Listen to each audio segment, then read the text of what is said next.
Hello Gun Nation, Big Johnson coming at you. Alright, what we're going to be doing today is kind of comparing the TLR-7A to the TLR-7sub. And if y'all know, I have a big Streamlight fan. Streamlight sends these in for me to test and evaluate, and actually the TLR-7A I love so much I've actually purchased two more of them. So I've got those on other guns, but this is one here that I took off to show. But we got the 7A versus the 7sub. What is the difference? Now you will both get 500 lumens with both, an hour and a half runtime. You know, you can set up the strobe feature. They've got the lockout on both of them. This sub, I chose the 1913 rail version. They make them for SIG. They also make them for Glock. This is the 1913. So it'll fit like on an M&P Compact 2.0. You know, the Beretta PX4, Springfield Armory, XDE, you know, Heckler & Koch, you know, stuff like that. But I've had a lot of people ask since I posted the picture, what's the difference? You know, aren't they the same damn light? Well, they're actually not. Now, as far as the features they are, you know, you'll see that. And these two lenses do actually interchange with one another. I tried that to see if there was any difference there, and there's not. But it's the housings.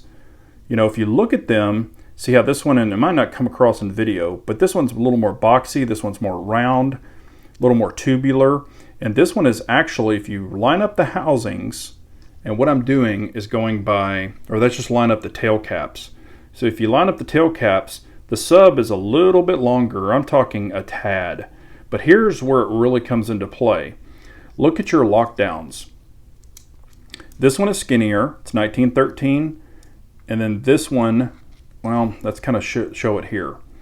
Okay, this is where it attaches to the rail here on the top. This one is farther back, so it pushes the light more forward. Your tabs also will not interchange, so I can't use the 7A tab on the 7A sub. These are little short ones, and it comes with about 3 or 4 of them. But you can kind of see how this one's kind of pointed, this one's flatter. But let me show you on a gun how they fit. So this is the P07, CZ P07. I want to show you here, and I'm not going to change all the keys. I want to try to show this fast. So let me put this on real fast to show you where it would line up. So if we go here, put it on the rail, that's about where it would hang. Now I can, with the 7A, I could adjust this and move these because these are too far into the trigger guard. So I can move this and then screw it down. So you can see where it sits, you know, all of that. So there's that one. That's this TLR-7A. Now we will take the same one here. Let me push this. I was getting my finger on it. Sorry about that. All right. So let's put the sub on here. So there's the sub. Look at that. I mean, basically the same damn light. But because of the way this one attaches, look how forward that light is. So like on a subcompact, it's going to move this more forward, and it's going to protrude the light out forward. Now this has a comp on it, so if you don't, you know, you hate the light being pushed out, that's kind of what you're going to get with the sub. However, a lot of guns, you can only have the sub mount for them.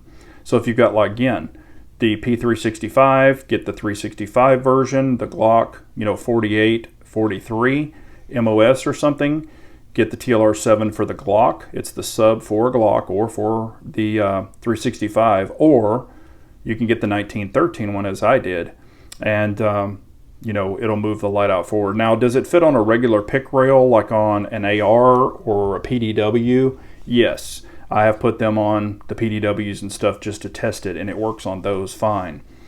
But like when I put it on the P07 or something, you've got to find the right little spot to where it'll work. And you can change these keys out, but it might, you know, like if you want it right up against the trigger guard, it's probably not going to work. If you want it like right here, you can see where the rail is located and the rail on the gun. You have to move it all the way up here for it to even go on. So if you wanted it right there perfectly, it will not attach. That's not where the mount's built. That's where the TLR-7 comes into play, because it has the more forward one to push the switches farther back.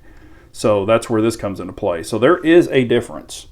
I've been playing around with them. I'm sorry if this, I hope this video helps some, but I've had a lot of questions. You can see just from those housings, see how they look? This one kind of comes up to a point where this one's just kind of a flat nose, you know, at the light.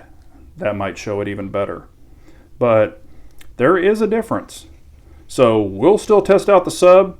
I love the 7A. I just don't have enough time on this one. So, but we'll be checking back with y'all. If you have any questions or comments, please leave them below. And remember, an unarmed nation's a very weak nation, so we all got to carry on.